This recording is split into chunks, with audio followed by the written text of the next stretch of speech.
Olá pessoal, tudo bem? Vamos então retomando as nossas gravações acerca do mágico direito empresarial. Lembrando que o nosso assunto, mais especificamente, é o assunto da falência e da recuperação judicial. Nos blocos passados, nós já entramos na introdução e já ventilamos por demais o conceito, pontuamos a sua incidência e não incidência. Demos início acerca do processo falimentar. E lembrando-se sempre que o processo falimentar ele tem seu início na fase pré-falimentar. E essa fase tem o seu start com o quê? Com o pedido da falência.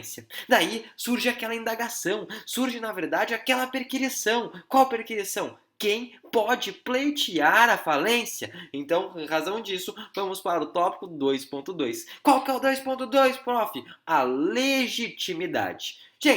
A gente sabe que com uma pilha, a legitimidade ela pode ser vista num polo passivo e num polo ativo, ou seja, um polo negativo e um polo positivo. Quero começar a falar com vocês justamente acerca do polo ativo. Em outras palavras, eu quero saber quem pode pedir a falência. E vamos lá.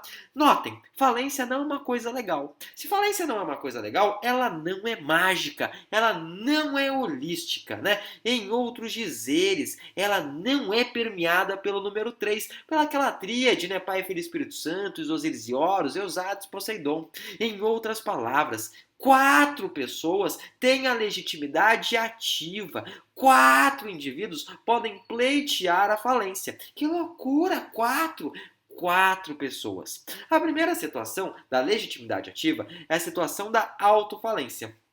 Autofalência? Isso. Autofalência é aquela hipótese em que o próprio empresário, ele vendo que ele se encontra numa crise econômica, né, da qual obviamente ele não conseguirá sair, ele não consegue realizar o turnaround, a recuperação judicial, ele mesmo pede para sair. Ele fala assim: não bate, não bate, não bate, sou café com leite, né? Quero sair do mundo dos empresários. Em outras palavras, ele vira e fala: olha, eu pretendo a partir desse momento pedir a minha falência. Isso é autofalência. Tenho 2 grandes exemplos acerca da autofalência, né? Um deles eu acho que é memorável, até porque eu sou meio nerd. Vou começar pelo outro.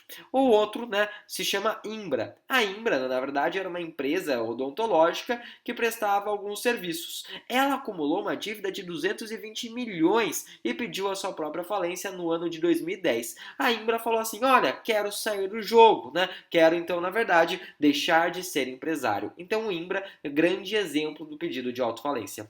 Mas o maior exemplo, para mim, da nerd, otaku, né? Ou seja, geek do mundo dos games é a Atari. A gente sabe que a empresa Atari, onde obviamente já trabalhou Steve Jobs, ela continua existindo.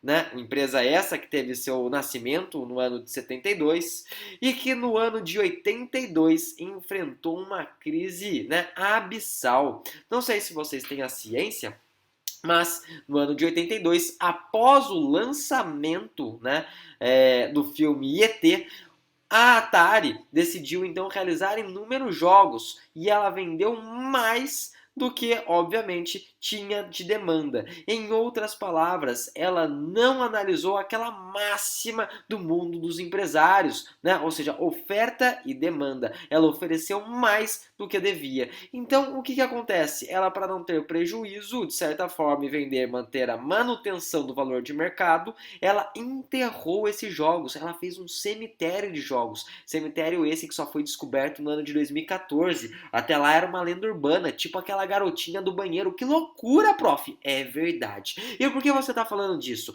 Pelo seguinte, no ano de 2012, a empresa Atari pleiteou a sua autofalência. Então, no ano de 2012, a empresa Atari, ela pleiteou. Notem que nós temos 2 requisitos para o pedido de autofalência. Quais são esses requisitos? Primeiro é a crise econômica financeira. Então, primeiro, a empresa tem que estar quebrada, né?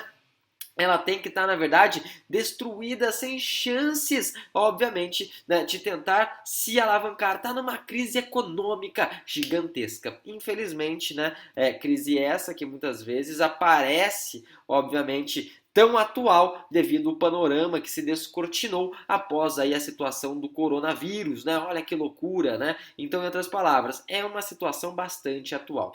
É importante falar que o primeiro então requisito é justamente a crise econômica financeira. E o segundo requisito que a gente tem para esmiuçar com vocês é justamente a inviabilidade da recuperação judicial. A recuperação judicial, conforme veremos, é como se fosse uma UTI, né? É como se fosse, na verdade, uma situação de evitar a morte da empresa. A morte da empresa é a falência, né? Então, em outras palavras, ela tenta evitar que a criatura conheça o Criador, vá ver a grama nascer por baixo, vista o paletó de madeira, tenha o seu último suspiro, faça o desenlace. Ele evita a morte da empresa, ele evita a morte da pessoa jurídica, da pessoa mística, da sociedade empresária, do empresário ou da Eireli. Show de bola? Essa é a ideação. Então, legitimidade ativa, né, para a autofalência precisa desses dois requisitos. Daí surge uma pergunta dentro de autofalência, uma pergunta bastante usual, uma pergunta bastante comum. Qual a pergunta, prof? A seguinte: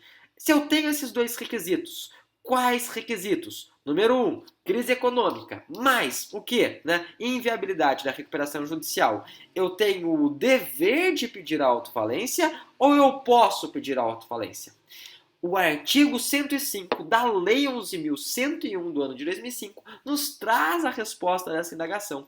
E essa Lei 11.101, né, no artigo 105, vai dizer justamente que é um dever, só que tem um pequeno detalhe. Qual detalhe? O seguinte: apesar de ser o dever, apesar de ser uma obrigação, a norma não traz nenhuma consequência se a pessoa assim não o fizer. Em outras palavras, virou casa da mãe Joana. Em outras palavras, virou putaria, virou 50 tons de cinza, né? Que é um filme mágico. Lembre-se sempre que é uma tríade, né? 50 tons de cinza, 50 tons de liberdade, 50 tons mais escuros. Um adendo, né? Que não tem a ver com a matéria, mas é que é bastante interessante, já que eu falei disso. 50 tons de cinza não era o nome original do filme, né? Era 50 Shades of Grey, né? Ou seja, 50 facetas de Christian Grey. Que loucura, não tem nada a ver, mas é apenas uma informação a mais acerca aí do mundo, né, que está além aí, obviamente, do direito. Dito isso, então, terminamos nossa primeira legitimidade. Nossa primeira legitimidade é justamente a possibilidade da autofalência. Segunda pessoa que tem legitimidade ativa, segunda pessoa que pode pleitear, então, que a gente pode trazer para vocês, que pode, então, requisitar, requestar a falência, é o sócio acionista. Sócio acionista não tenho muito a dizer, né? Então já vamos para a nossa terceira hipótese. Qual que é a terceira hipótese, prof? A terceira hipótese é acerca de qualquer credor. Só que notem, para o credor ele pleitear a falência, né, e se ele for empresário, ele precisa o que? Estar cadastrado, registrado na junta comercial. Até porque essa é uma obrigação de todo o empresário, né? E lembrem-se, quem que é empresário? Empresário é aquele empresário individual, né, que pode falir. Incidência, por isso que a gente falou que a incidência é importante. Quem mais, né? A sociedade empresária. Quem mais? A Eireli. Então, empresário, que a gente está falando, empresário individual, sociedade empresária, Eireli. Eles necessitam, né? Obviamente, se estarem registrados na junta comercial para poder realizar essa requisição, para poder realizar, então, esse pedido de falência. Tudo bem. E tem um detalhe. Qual o detalhe? O detalhe é o seguinte: e se esse empresário ele está morando no exterior? E se esse empresário ele não possui domicílio no país? Gente, se o empresário não possui, né, domicílio no país, esse credor, né, que a gente está falando, o credor que vai pedir essa falência, ele precisa prestar uma caução.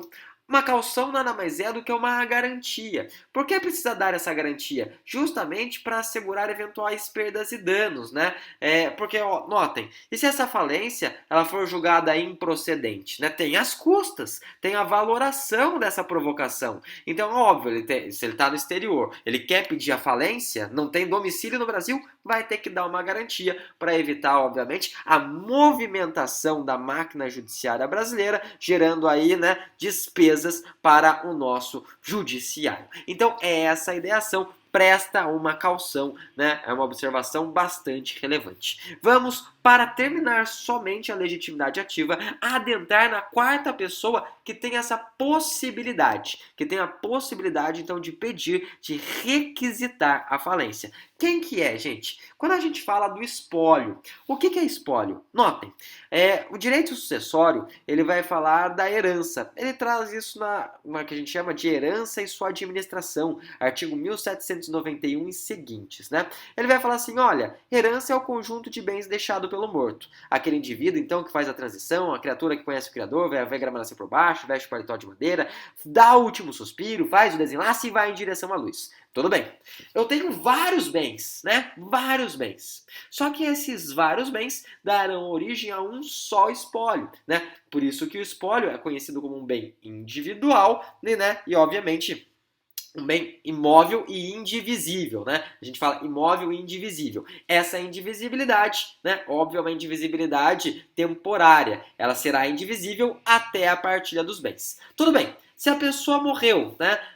Esse espólio desse empresário individual que passou dessa para melhor, né? Quem que vai gerenciar esse espólio? Gente, quem gerencia esse espólio são 3 pessoas, né? São essas 3 pessoas que podem pedir a falência dessa empresa deixada pelo morto. A primeira dela é o cônjuge sobrevivente, né? O cônjuge, então, que permanece vivo. A segunda, que a gente pode trazer para vocês, é justamente o herdeiro, qualquer herdeiro. E aí a gente fala dos herdeiros do artigo 1829, que são aqueles herdeiros legítimos, descendente, ascendente, cônjuge, né? E até herdeiros aí colaterais, tudo bem? E também podemos falar dos inventariantes. Inventariante, qualquer pessoa que seja deixada na administração desses bens, né? Então, interessante. Também está nesses artigos 1791 e seguintes. Salvo engano, esse mais especificamente é o 1797, que vai falar sobre a administração dos bens. Só que nós temos um prazo. Qual que é o prazo? Gente, o prazo é de 1 ano contado da abertura da sucessão. A abertura da sucessão é um eufemismo para a morte. Eu prefiro os meus eufemismos, eu acho eles mais legais, né? Transição, deixou o plano carnal, foi para o plano etéreo, né? Teve o fechar das cortinas, viu a grama nascer por baixo e vestiu o paletó de madeira. Dito isso, trouxe para vocês todos os legitimados, né? Então falamos de autofalência, falamos de sócio acionista, pontuei qualquer credor e ainda falei do espólio do empresário individual. Só um detalhe, no próximo bloco quero trazer com vocês três observações ainda dentro de legitimidade ativa, tudo bem? Então até lá, deixo para todos um forte abraço e obviamente excelentes estudos. Até mais, gente. Tchau, tchau.